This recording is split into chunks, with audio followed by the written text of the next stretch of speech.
My smart home security system recorded everything. My wife had no idea I could see her affair from my phone. When I finally showed her the footage, she went pale. I'm a tech guy. That's important to understand from the start. I work in cybersecurity. I've got smart devices throughout our house, and I'm the kind of person who actually reads the terms and conditions. So when I installed our comprehensive smart home system 2 years ago, cameras, doorbells, smart locks, Alexa devices in every room, I did it for security, for safety, to protect my family. I never imagined I'd use it to catch my wife cheating on me with our neighbor. It started on a random Wednesday in April. I was at a conference in Austin, 3 time zones away from our home in Seattle. I'd been gone for 2 days and wasn't due back until Friday evening. The conference was boring, one of those mandatory corporate things where you sit through presentations and pretend to network. During a particularly tedious panel on blockchain security, I pulled out my phone and mindlessly opened the Ring app. I like to check in on the house when I'm away, see if any packages were delivered, make sure the lawn guy showed up, that kind of thing. Our doorbell camera has a perfect view of the front porch and most of our driveway. What I saw made my blood run cold. At 2:47 p.m., our neighbor Jason Walsh walked up to my front door. Nothing weird about that initially. Jason and his wife Melissa had lived 3 houses down for about 5 years. We'd had them over for barbecues. Our kids played together sometimes. He was a dentist. She was a real estate agent. Normal suburban couple. But Jason didn't knock. He didn't ring the doorbell. He just stood there for a second, looked around, and then the door opened from the inside. My wife, Katie, appeared, and she was wearing something I'd never seen before. A red dress, makeup done, hair styled, at 3 p.m. on a Wednesday. And then she kissed him. Not a friendly peck, not a hello kiss. A full, passionate, grabbing his face with both hands kiss right there on our doorstep. I sat in that conference room, phone clutched in my hand, watching my wife pull my neighbor into my house. The door closed behind them. My hands were shaking so badly I could barely navigate my phone. I opened the indoor camera app. We had cameras in the living room, kitchen, and hallway, installed primarily to keep an eye on our 2 dogs when we weren't home. Katie knew about them. We'd installed them together. But I don't think she thought about them much anymore. They'd just become part of the furniture. I pulled up the living room camera. There they were, on my couch, making out like teenagers. I won't describe everything I saw in detail, but let's just say I watched enough to confirm this wasn't their first time. They moved through my house with familiarity. Jason knew where the glasses were kept when he went to get water. Katie knew exactly how to angle herself away from the cameras, almost instinctively, like she practiced. I sat through the rest of that conference in a daze. I didn't hear a single word of the remaining presentations. All I could think about was what I had just witnessed. My wife of 12 years, mother of my 2 children, in my house with my neighbor. That night, alone in my hotel room, I did something I'm both ashamed of and not ashamed of. I went through the camera archives.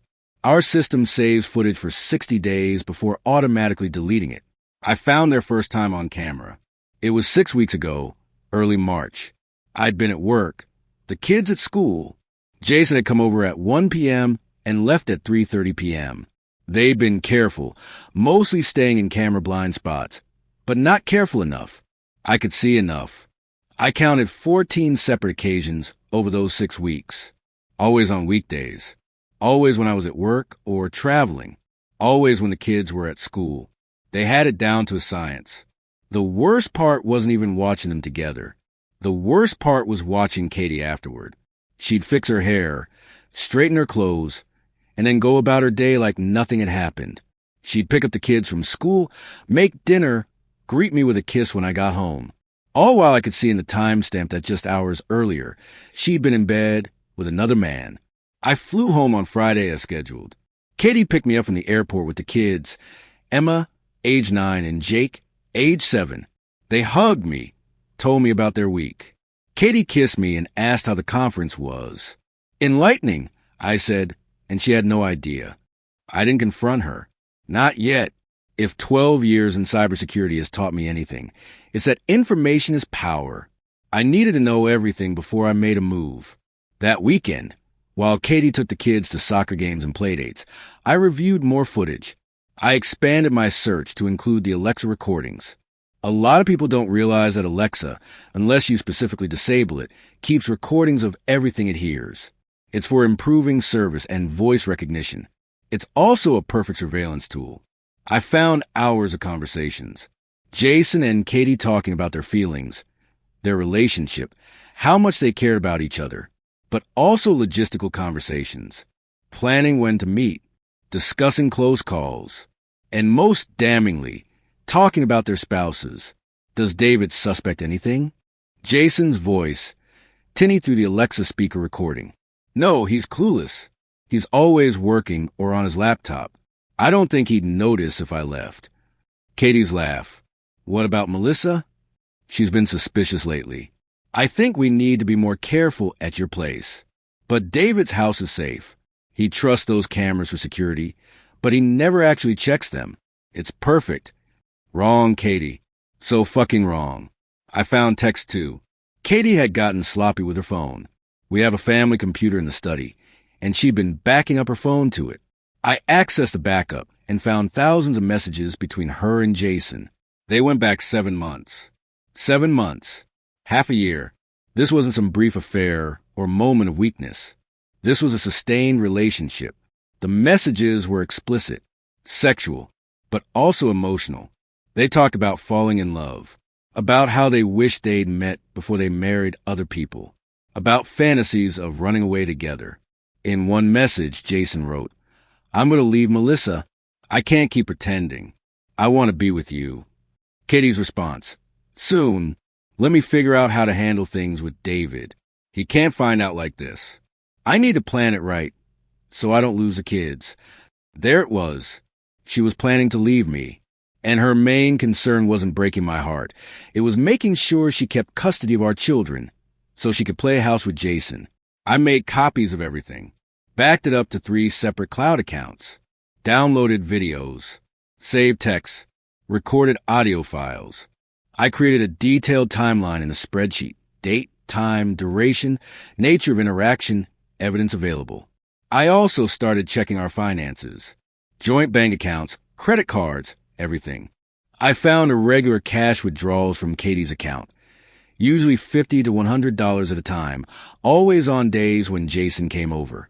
I later figured out she was buying lingerie and other things she didn't want me to see on our shared credit card. One Sunday evening, while Katie was giving the kids a bath, I did something that felt like a violation, but was necessary. I installed a tracking app on her phone. With my technical background, it took about 3 minutes when she left it charging in the kitchen. The app was hidden, undetectable unless you really knew what to look for. Now I could see where she went, who she called, who she texted, everything. The pattern emerges. Over the next 3 weeks, I watched and waited. The tracking app revealed even more than the cameras had. Katie wasn't just seeing Jason at our house. She was meeting him other places too. Twice a week, she had yoga class at 10 a.m., except the yoga studio she claimed to go to was closed for renovations, had been for a month. Instead, she was going to a hotel downtown. Jason would arrive 15 minutes after her, park in the underground garage, and they'd meet in a room she'd booked under a fake name. They'd stay for 2 to 3 hours. She had a book club every other Thursday evening. The book club was real. I'd met some of the women from it. But Katie would leave the book club after 30 minutes and drive to Jason's house. Melissa worked evening shifts as a real estate agent, often showing houses until 9 or 10 p.m. Jason and Katie would have his house to themselves. The planning involved was extensive. They used burner phones for most communications, something I only discovered when I saw Katie texting on a device I didn't recognize. They had a whole system of signals. If Jason's car was in his driveway facing forward, Melissa was home. If it was backed in, the coast was clear. They were so careful, but not careful enough for someone with my skills and resources. I also started paying attention to Melissa. I felt awful for her. She was being betrayed just like me. I'd see her waving to Katie from her yard, completely unaware that her husband was sleeping with her neighbor. One Saturday afternoon, there was a block party. Melissa brought her famous potato salad. Jason grilled burgers. Katie and I brought drinks and dessert.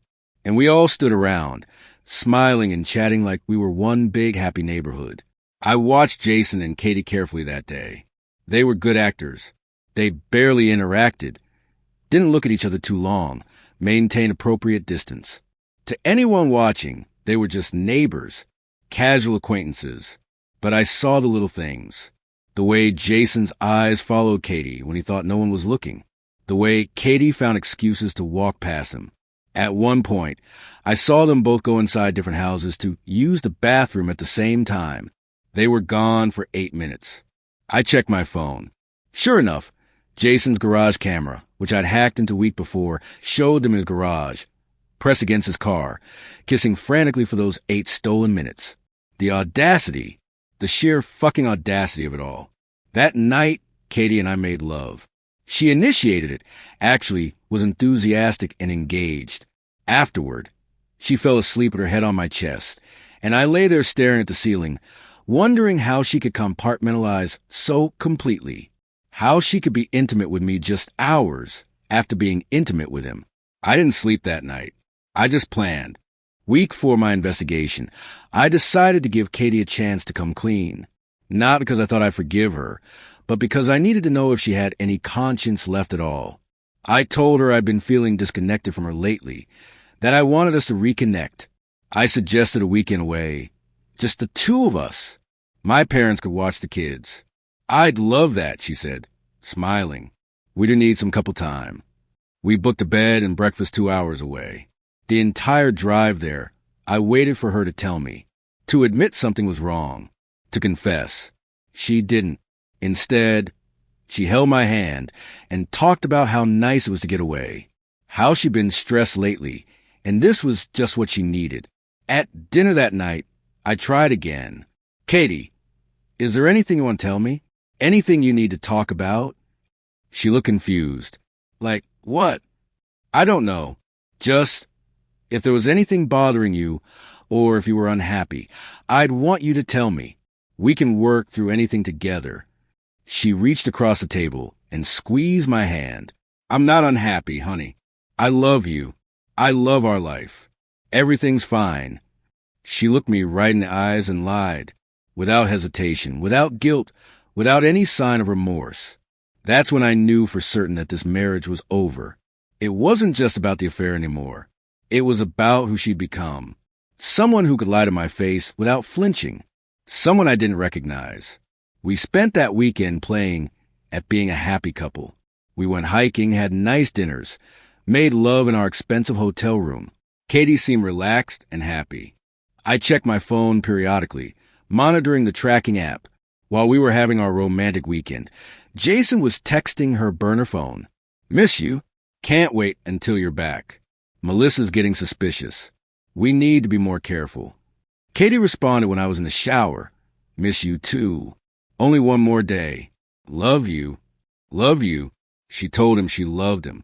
On the drive home, Katie fell asleep in the passenger seat. I glanced over at her, this woman I'd married, who I'd built a life with, who'd given me 2 beautiful children, and I felt nothing but contempt. The setup. When we got home, I put the final phase of my plan into motion. I'd consulted with a divorce attorney, Ellen Morrison, one of the best in Seattle. She looked at all my evidence and basically told me I had a slam-dunk case. The video evidence alone is damning, Ellen said.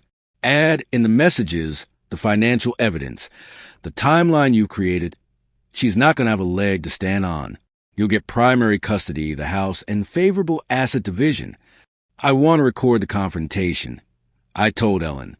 Is that legal? Washington is a 2-party consent state, she said. But if it's in your own home, you have the right to record. Just don't tell her you're recording until afterward. I spent a week planning the confrontation. I wanted it to be perfect, controlled. I wanted Katie to understand exactly how thoroughly I'd caught her, how much evidence I had, how completely she destroyed our marriage. I also talked to Melissa. That was the hardest conversation. I called her one afternoon, asked if I could come by. She probably thought it was about some neighborhood thing. I showed up at her door with my laptop. Melissa, There's something you need to know. Can we talk privately? She made us coffee, chatting about the weather, the kids. When we sat down, I opened my laptop and turned it toward her.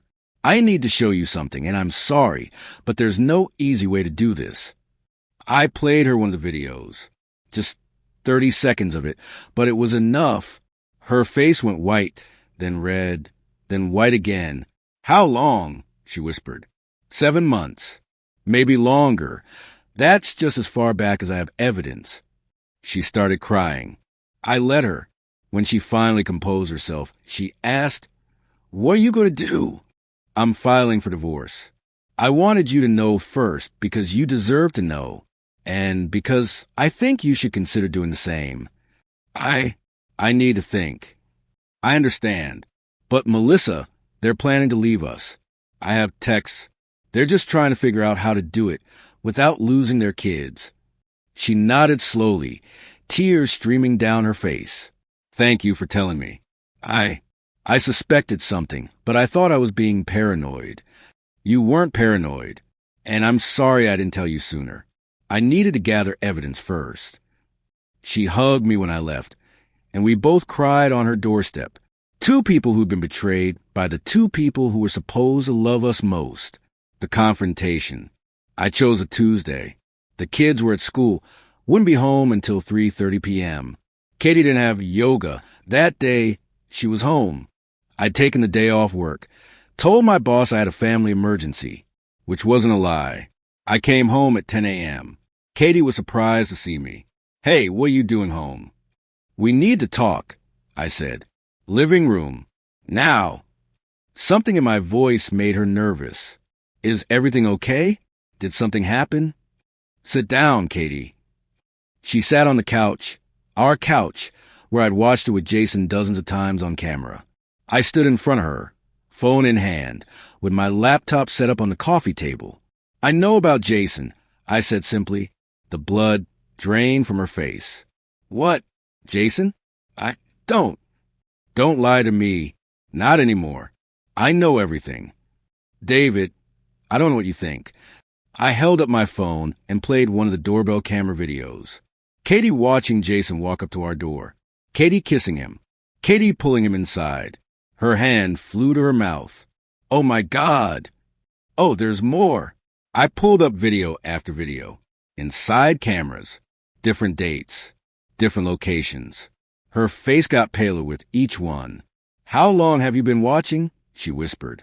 "Since April. Almost 2 months now. I've seen everything, Katie. Everything. I can explain. I'm sure you can. But let me show you a few more things first." I pulled up the text messages. Started reading them out loud. Her words. Jason's words. Their plans. Their professions of love. Katie started crying. "Please stop. Please." "Why? Does the truth hurt?" "Because I've been living with it for 2 months. I've watched you lie to my face every single day. I've listened to you tell me you love me while you were planning to leave me. I've slept next to you knowing that hours earlier you were in bed with another man. It wasn't supposed to happen like this." "How was it supposed to happen, Katie? Were you going to sit me down one day and tell me you're in love with our neighbor? Were you going to explain that you've been fucking him in our house, in our bed, for 7 months? It's not like that. Then what is it like? Explain it to me. Make me understand how the woman I've loved for 12 years could do this to me, to our family." She couldn't. She just sat there crying, and I felt nothing. No sympathy, no sadness, just cold fury. "I've filed for divorce," I said. "You'll be served tomorrow. I'm asking for primary custody of the kids, the house, and an unequal division of assets based on your adultery. And I have enough evidence to guarantee I'll get all of it." "No, please, we can work through this." "There's nothing to work through. You made your choice." "What about the kids?" "The kids will be fine. They'll live with me primarily. You'll get visitation, and you'll tell them the truth about why their family is broken." "I can't do that." "You can and you will, because if you don't, I will, and I'll show them the evidence." That was a lie. I'd never show my kids what I'd seen. But Katie didn't know that. David, please. Get out. What? Get out of my house. Now, pack a bag and get out. You can stay at Jason's place, since you love being there so much. Or maybe Melissa will let you in. Oh, wait. I showed her everything yesterday. So probably not. You told Melissa? She deserved to know. Just like I deserve to know. But unlike you, I actually have a conscience. Katie tried to touch me, to plead with me. I stepped back. Don't touch me. Don't talk to me unless it's about the kids. And don't bother trying to delete anything or hide evidence. I have copies of everything stored in multiple locations. Every video, every text, every financial record, everything. She packed a bag in tears. It took her 45 minutes. I watched her, making sure she only took her personal items. When she came downstairs, she tried one more time. I'm sorry. I'm so sorry. It was a mistake. I love you. No, you don't. And that's okay. But our kids love me and I love them, and I'm going to make sure they grow up knowing that betrayal has consequences. She left. I watched her drive away, and then I sat on my couch and finally let myself break down. The aftermath. The divorce was finalized 6 months later. As Ellen predicted, I got everything I asked for. Primary custody, the house, favorable asset division. Katie got alternating weekends with the kids and one weeknight dinner. The evidence was so overwhelming that Katie's attorney advised her not to fight it. She agreed to everything just to get it over with. Jason and Melissa's divorce was messy. Melissa fought hard and Jason lost big. He had to sell his house. And last I heard, he's renting a condo across town. The neighborhood dynamics changed, obviously. Most of our neighbors sided with Melissa, and me once word got out. Katie and Jason became pariahs. They didn't even end up together. Turns out their relationship couldn't survive outside the excitement of an affair. They broke up about 3 months after everything came out. Katie tried to apologize many times. Long emails, texts, even letters. I never responded. There was nothing to say. The kids struggled initially. Emma blamed herself for a while, thought somehow she'd caused it. Jake was angry, mostly at me for making Mommy leave. Therapy helped. It took time, but they adjusted. About a year after the divorce, Emma asked me how I knew about Mommy and Jason. I told her the truth, simplified for a 9-year-old brain. The cameras in our house showed me things I needed to know. The security cameras? Yes. She thought about this. Did you feel like a spy? A little bit. Was it scary? Very scary. And very sad. She hugged me. I'm glad you found out. I like living with you. That made everything worth it. Update, 6 months post-divorce. A lot has happened since I last posted. First, Katie got engaged. Not to Jason, to some guy she met at her new job. The kids met him last month. They said he seems nice, but weird. I told them to give him a chance, but that they never have to call him Dad. Jason moved out of state. Melissa told me he couldn't handle the reputation damage and needed a fresh start. Good riddance. Melissa and I have become close friends.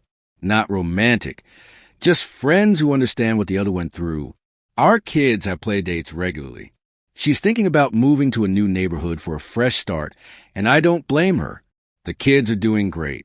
Emma made the honor roll. Jake joined Little League, and I coach his team. We have routines, stability, and honestly, life is better now than it was in that last year of my marriage. I started dating someone. Her name is Rachel, and she's a software engineer I met through work. She knows the whole story and hasn't run away screaming, which I take as a good sign. We're taking it very slow, but it feels healthy and honest in a way my marriage never did. People ask me if I regret the way I handled things. If I should have confronted Katie immediately instead of investigating for 2 months. My answer is always no. The evidence I gathered protected my kids and my future. Acting on emotion would have made everything worse. Someone in the comments asked if I still have all the security cameras. I do, but I added a feature. Now there's a prominent notification on our TV and on everyone's phones when cameras are recording. Full transparency. No more secrets. Final update 2 years later. I'm writing this final update to close this chapter. Emma is thriving. She's in middle school now, getting straight A's, and just made the select soccer team. Jake is doing great too, funny and energetic, and apparently starting to notice girls. Katie married her fiancé. The kid says he's okay. He tries too hard, but his heart seems to be in the right place. Katie and I have achieved a functional co-parenting relationship. We're never going to be friends, but we can sit through a soccer game together without tension. Rachel and I got married 6 months ago. Small ceremony, just immediate family. Emma and Jake were in the wedding party. They adore Rachel, and she's been an amazing step-parent without trying to replace Katie. The smart home system is still in place, but now it's truly for security, not surveillance. Rachel and I are completely transparent about everything. After what I went through, I can't do secrets or lies anymore. I ran into Jason at an airport recently. He was passing through Seattle on a layover. He tried to apologize, said he'd been in therapy, that he was a different person now. I told him I hoped that was true, but that I had nothing to say to him. He walked away looking defeated. Melissa moved to Portland and met someone too. We still text occasionally. She seems happy. The house where everything happened doesn't feel haunted anymore. Rachel and I remodeled it, made it ours. The couch where I watched Katie betray me on camera? Gone. We donated it and bought new furniture. New memories in every room. Someone recently asked me if I'd change anything if I could go back. The answer is complicated. I wish Katie hadn't cheated. I wish my kids hadn't had to go through a divorce. I wish I hadn't had to spend 2 months living a lie while gathering evidence.